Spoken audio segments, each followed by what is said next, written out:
Bye. Bye naka. Naka sa vakantie.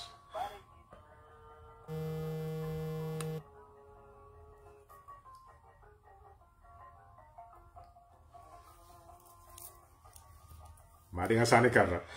You should wait there and vote on my behalf.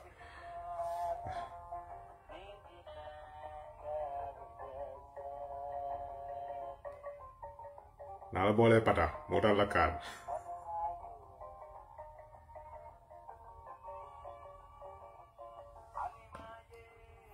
Okay guys, welcome back. Short video today. Today I want to talk to the skeptics and the fence sitters, those who are yet undecided, and those who are skeptical about what the UDP government is going to bring in the Gambia, hence their lack of support or encouragement to people. You know, if you're like me, you can't vote, but you can encourage other people to go ahead and vote wisely.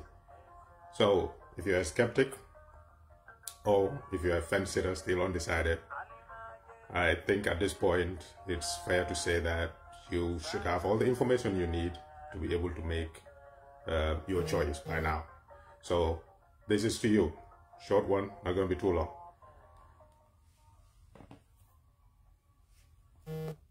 So what we hear often, a lot of times, is Gambia first, Gambia before politics, Gambia before partisanship. All that is well and good. As far as we the partisans are concerned, whatever we're doing it for Gambia. So whatever your definition of Gambia first is, you know, we'll go with that. But we don't believe that what we're doing is for our own personal interests or gains, and then the country will benefit in no way. That's not how we see it. We put on party colors, you know, to show a host of our citizens that we are on board with you, with your views, with your values, and with your expectations for the country. We belong on the same team, the team that thinks that Gambia should be taken to the promised land using this route. That's why we wear party colors. Some will wear brown, some will wear yellow, some will wear red. But as far as those who think partisan politics is the devil, I don't know what your definition of country first is, but countries are governed based on the will of the people, and to get the will of the people, you have to engage in politics. That's why we wear party colors. But we'll shelve that for now. Go with your own version of what you think it means to be Gambia first. Gambia first requires that you assess the current situation in the Gambia, where we are as a country, the plight of our people, what they're going through, their daily lives and what they're living through. Make an assessment of it and see if we are on the right track to get to where we need to get to as a country that is at par with other countries that have the same capacity in the 21st century. Once you make that assessment, you know where we are is not ideal, and we don't have the people with the capacity to take us to where we need to get to, so change is needed. That change is what we are advocating for, to make sure we do not have the same band of people come back. We saw Ahmad Ba yesterday, standing on a political platform, you know, what they call it, tattooing, and I guess he was doing his thing. He was a hotel entertainer, management, you know, manager for entertainment, so he was doing his thing. But these are the people coming back asking you to give them the country, a country that they've been presiding over for 5 years, and we're no better for it. All kinds of things are happening in that country, so it's time to change. Now we come down to the choice of who needs to be in the forefront of that, who we can entrust that change to. Let's be realistic. There is no party in the Gambia that stands a better chance than UDP to oust Barrow from government. That's just the reality. You can dislike the party, you can dislike the people in the party, you can have your own views of the party, whatever it is. Realistically, it is the only party that stands poised to remove Barrow from power using the democratic process, which is what we all yearn for. We don't want change any other way, just the democratic way. And what they have earned, they've earned through their sweat and their blood. Going to Gambians door to door on a daily basis in every nook and cranny of that country to sell their agenda to the people. And the people embrace them. These are your fellow countrymen and women that see that UDP has what it takes to deliver the Gambia to where it needs to get to. Forget the personalities, but a majority of your people, if we are to camp ourselves in single unit entities, you know, this notion of there is no such thing as the biggest party is a false notion, because we are not all one unit. We are different entities. When you say PDRS is an entity registered as a party and it has its supporters and support base. UDP is an entity registered. It has its supporters and support base. GAP, the same. NPP, the same. They're all single entities. So if you say, oh, if we join NPP and GDC and GMC together, they have more people. That means you're creating a set of, you know, political parties to bring them together. As a single unit, they are not the same. That means they don't share ideas, because if they do, they will be in the same camp. It's just a matter of convenience if you do that. So as a single unit entity, UDP is the largest political party in that country. By that we mean they have the largest support base, and all indications will prove that to you. So if we truly want change and want it through the democratic process, they are the ones that we need to give a chance to. And everybody is talking about coalition, coalition, coalition. We've learned our lessons from that. And even when that coalition was being created, not to say it was a bad thing, it was excellent, it was perfect. We needed it to achieve a goal. We achieved that goal, which was to remove a tyrant that has sat on our necks for 22 years. But in every experiment that we can look around the world and see, when they talk about coalitions, parties that feel like their support base is not as big as the main party, coalesce around that big party, give their support like, excuse me, like GFA did, with Bibi Dabo endorsing the candidacy of Ousainou Dabo and rallying his supporters behind him. Because change is needed. Senegal did it. So you look at the capacity of the party, the parties that are in the field, and see which one stands a better chance, which one has more organization, more mobilization power, and more support base, and you rally behind that to get rid of the incumbent. Like I said, Senegal is our closest neighbor. Even Youssou N'Dour, when he formed his, when he wanted to run into the presidency, what did he do? He backed Macky Sall so they can get rid of Ablaye Wade. So all this talk about coalition, let's go to primaries, let's do this, let's do that, you know, that it might have worked in 2016, but it's not realistic. That is why it fell apart. Because of, you know, a lot of different factors. And I know, you know, people don't want to hear this, but you know, if we look at the alternatives, like I say, UDP stands the best chance of unseating Adama Barrow. That's just a given.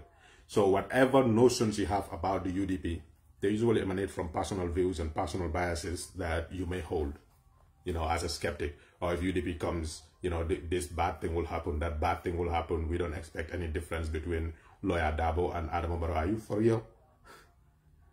Like a man whose life has been public for at least 40 years that you have known him. You want to compare that to a person that we just met in 2016, whose track record is there for all of us to see. But these kinds of notions are based on flawed arguments, flawed rationalizations of what the expectations are. So our biases and fears of UDP are based on those notions. Some people might have been holding grudges, like you will hear often, oh, UDP is the reason why Coalition 2016 fell apart. We will just go with the words of one of the main architects of Coalition 2016. In the debate with Dr. Ismail Assise, we had Halifa Saleh say it, Coalition 2016 achieved what it was set out to achieve, which was to unseat a tyrant. That's it. So if you say it was broken or whatever when Dabo was in jail, then I don't know how he managed that. You come to the issue of the tactical alliance. That's what many people see as the breakage of the coalition. But that's also based on a flawed argument. Why? Because Coalition 2016 was to make sure all votes that were cast against Yahya Jammeh were pooled in one ballot, which was the opposition ballot, which was Coalition 2016. That was the goal, because it's simple majority so that they stand a better chance of winning. Entirely, that was it. We've been challenging people, asking people, where in the coalition document does it say anything about contesting the National Assembly elections after the presidency was won? There is no indication of the strategy in going into National Assembly elections. The whole focus was on how to get rid of Yahya Jammeh. Anything that comes after that would have been, you know, now that we've got power, let's figure out how we're going to take it to the next step. That's where the issue about contesting the National Assembly elections came in. So if we are truly a democracy, what has to happen is all the parties involved come together and brainstorm on the best strategy going forward. Because when the presidency was being won, APRC was the largest majority in the National Assembly. That was a fact. Because National Assembly elections are held, you know, at least a month or two after the presidential elections are held. So at that point, the discussion was based on what do we need to do to ensure that we wrest control of the National Assembly as well from Jammeh's APRC now that he is defeated. They went into talks on that issue.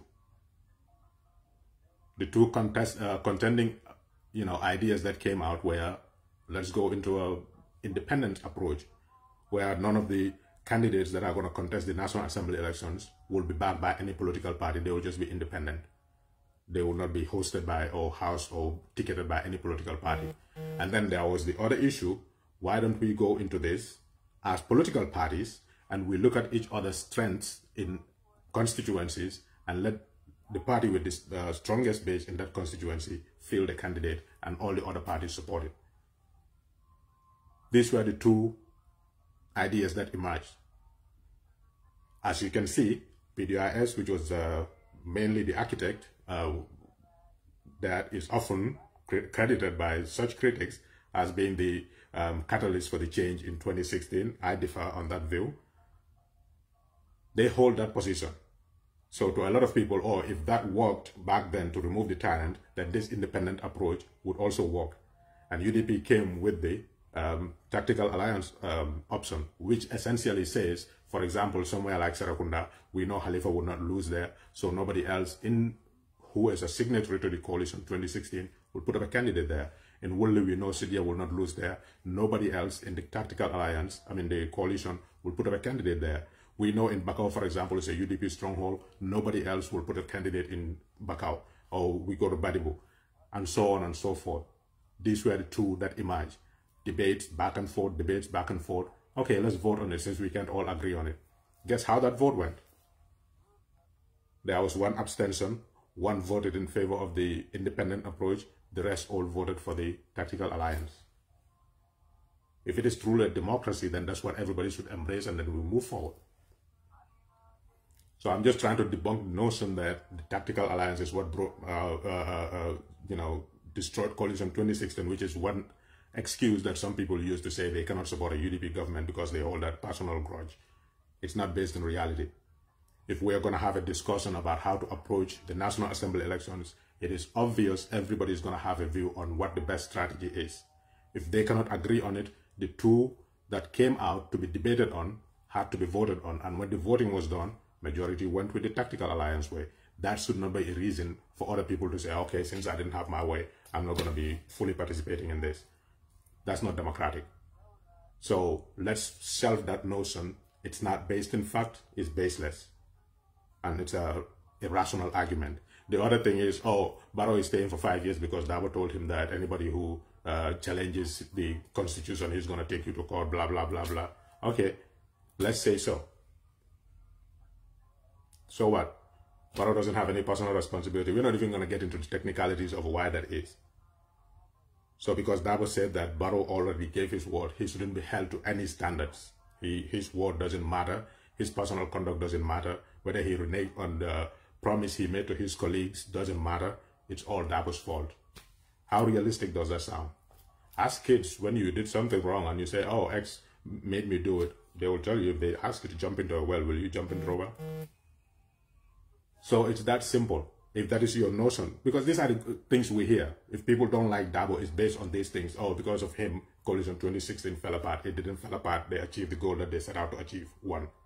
Or because of the tactical alliance. That's why the tactical alliance was just an exchange of ideas on how to contest the National Assembly elections, and the majority emerged with the tactical alliance approach. You know the number of parties that were there. So if one abstained, one voted, against Tactical Alliance, and the rest all voted. Democracy is supposed to prevail. Oh, because of Dabo Barrow now served 5 years. What about Barrow's personal responsibility? We'll not get into the Constitution and its technicalities. So these are the notions that people hold, and some people will go to the extent of saying UDP is a tribalist party. That's why we don't want to be associated with it. Nothing is further from the truth. There is no evidence, not a single shred of evidence to suggest or even support that notion that you view UDP as a tribalist party that will cater only to the needs of the Mandinka, because that's what they say.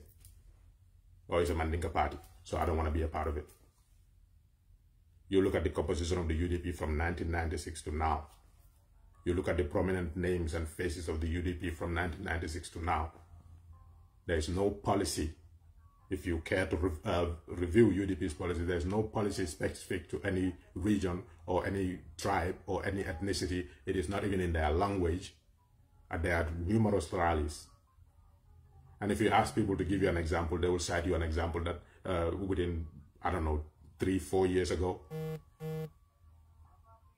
when Amadou Kora said something at the funeral of Solo Koroma, who was killed by Yaya Jammeh, that Yaya Jammeh is no longer targeting us because we are opposition or UDP. He's targeting us because we are Mandinka, because that's what he said on a political platform. I will kill you, I will exile you, I will send you out of this country to Mali, where you came from. If you are saying that and then people suddenly falling, your political opponents, and they're coming from the same tribe, obviously people are going to start saying that, okay, this is what he's doing. Right or wrong, Yaya Jammeh set the tone for that. He threatened to kill people, and then the people that were actually opposed to him in the UDP, and he arrested them, they went into... Sorry, a call was coming through. So the people that were actually arrested and they start dying, what happened at his funeral? Amadou Kora said the obvious that everybody was thinking. This man is not targeting us now only because we're UDP. He thinks Mandinkas are the problem, and if we fall into his net, we're going to die. So it's time we stand up and defend ourselves as Mandinkas. This is beyond politics now. He self-politics and talked about ethnicity. Because if you're in the Gambia and you're being persecuted, what are you going to do? You're going to run away. I'm being persecuted because I'm from a different ethnic group. We saw it during the days of Sékou Touré. A lot of people fled Guinea because they felt that they were being targeted and persecuted based on their ethnicity. So that is more relevant to you than whatever nationality you are, carved into by a colonial administration. Even though people would not like to hear that. I am, first a Mandinka before I'm a Gambian. Somebody else is a Wolof first before they are Gambian. Another person is a Fulak first before they are Gambian. Another person is a Jola first before they are Gambian. If you remove the Gambia as a country, let's say it gets colonized or taken over by another country and renamed something else, your Jola identity will still remain, your Sarahula identity will still remain, your Fula identity will still remain. And if for some crazy reason, like Yaya Jammeh tried to persecute the Mandinkas, if there was no way to fight back through the political process or through armed struggle, people will flee to preserve their identity and their culture rather than be subject to that. That's just the fact of the matter. So if he was saying stuff like that, and then Amadou Kora said that at a funeral from a direct victim of Yaya Jammeh's political persecution, they tagged that to say, oh, UDP is now campaigning on tribal lines from 1996 until when Solo Koroma died in 2016. That was the first evidence that you have that UDP is a tribal party. After the sitting president threatened them. So there is no basis for that. You look at the composition of the party from the executive level all the way to the ward level, every single ethnicity is represented in the party. So there is no basis for it. Like I said, we have the skeptics who are scared that when a UDP government comes, there will be persecution and revenges and all kinds of stuff. None of it is true, it's baseless. We have the haters who, doesn't matter what you do, they are not going to accept facts for facts. Their personal bias and their personal views is more important than any facts that you present to them. We cannot do anything about those people. That's just who they are. We learn to live with them. So, it has come to that. Reality, what's on the ground versus your perceptions. Like the saying goes, do not cut your nose to spite your face. The only person that stands a chance, the only party that stands a chance at unseating Barrow with his incumbency is UDP. That's a fact. And I'm saying this not to say you should vote for UDP. I just said consider the UDP. But if it comes down to deciding that you don't want to vote for UDP, find an alternative to UDP. But some people go as far as saying, oh, I would rather see Barrow continue than have a UDP government. After knowing what we are going through, this is the election that stands between us and a full-blown tyranny in that country. And when it happens, we can rest easy knowing that we did our part, trying to convince people away from that path. But if they decide to choose it based on their personal dislikes or whatever reason, then we can rest easy to know that we've tried our best, we've done what we're supposed to do, because all we can do is communicate. All we can do is try to convince you. That's it. Nobody's going to put a gun to your head and say, go in the booth and drop it in a yellow box. Nobody's going to do that. Nobody has the power to do that. All we can do is talk to you, and what we can do is present facts to you. Let your biases sit on the side, and you look at those facts. It's that simple. So that's why we're here. UDP is not a tribalist party. UDP is not going to persecute anybody when they come. The law will be implemented to the letter. That one you can be assured of. Dabo said it. UDP executive member said, if implementing the law and the recommendations of the TRRC that we're all waiting for is going to cost UDP votes, then let it cost us votes. But that is a promise to the Gambian people that justice will be served, and it will be served. The law will not be compromised. Once we have a country based on the rule of law, where we don't have the whims of a President Dabo, asking people to go to Central Bank and withdraw money, or go chase people around because they don't like him by the NIA, then we have a country that we can be proud of, because the rule of law will be enforced. It doesn't matter where you are in terms of societal hierarchies or whatever. You flout the laws, you face the courts, and if they find you convicted, you go serve whatever sentence they hand down to you. That's it. So there'll be no persecution, no revenge. I don't even know what revenge that is, because whatever you do to people is personal. And if they want to revenge, they would have done so by now after Yahya Jammeh left, because that was who empowered you to do it. But people are biding their time, waiting for the TRRC and all the various commissions which Barrow has flaunted to come out and say, okay, these are the recommendations, and then we wait for the government to implement that. That's it. If you consider that revenge, then you have a problem. If you consider it as persecution or targeting people, then you have a problem. We cannot help you. But the law, we can promise you now, even before elections, whatever the recommendations are, I am sure it will go through various criteria and various review and whatever. But whatever the recommendations are, you can be rest assured that we will promise, even before the votes are cast, that UDP will make sure justice is done in the cases that have prevailed under Yahya Jammeh and even under Adama Barrow. Because we cannot continue to live in a banana republic where anybody does whatever they want and then the executive is just mute about all of that. It's not going to happen. So if that makes us the bad guy, then we'll be proud to be the bad guy on the side of the law. So consider the UDP, talk to your people. They stand the best chance. Fact is, this government needs to go. It needs to go. That's what needs to be our focus now. If you feel like it's not the UDP, campaign for your party of choice, PDIS or whichever one. As long as we deny Barrow the votes, at the end of the day, the majority will carry the vote, and we are convinced that majority resides with the UDP. And when it comes, the Gambian people will benefit altogether. There will be no segregation of whatever form. We will all benefit from a country governed by the rule of law, a country that is focused on, a government that is focused on developing the country by the capacity of its own people and its own resources, so that anybody who is interested will pull themselves up by their own weights with support from the government and the institutions that are already established. That is the promise. So talk to your people. Let's, finish strong. UDP is around the country doing its thing as they have always done, and will emerge victorious, inshallah. So let's keep the conversation going. And thank you for your time.